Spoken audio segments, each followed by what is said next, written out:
శంకరునికి ఎంత శక్తి ఉందో ఆదిశక్తి పోషమ్మ కూడా అంత శక్తి ఉన్నది. కంకేరు వారి నెలకు మార్చి ఎవరి పుల్లు పూల ఒట్టినని చెప్పి దృష్టిని చూసింది పోషమ్మ.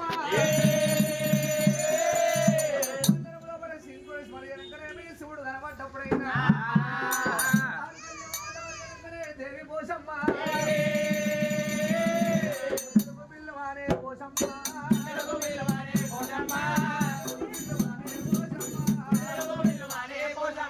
అమ్మవారు కలియమాత కలియమాత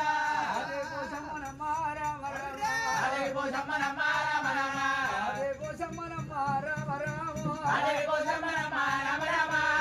తల్లి పోషమ్మ పోషమ్మ తల్లి పోషమ్మ పోషమ్మ పుల్ల మీద పడ్డదమ్మ ఓ దేవుడు పుల్ల మీద పడ్డదమ్మ ఓ దేవుడు పుల్ల మీద పడ్డదమ్మ రామ రామ పుల్ల మీద పడ్డదమ్మ రామ రామ నాయనార జంగమయ్యో జంగమయ్యో నాయనార జంగమయ్యో జంగమయ్యో నాయనార జంగమయ్యా జంగమయ్యా నాయనార జంగమయ్యా జంగమయ్యా బాబా వల్ల నీకు నేను చేసినా ఏమి బాబా వల్ల నీకు నేను చేసినా చాలముని గొంగు పోషమ్మ చాలముని గొంగు పోషమ్మ మగమందు పెట్టినది ఓ దేవుడు మగమందు పెట్టినది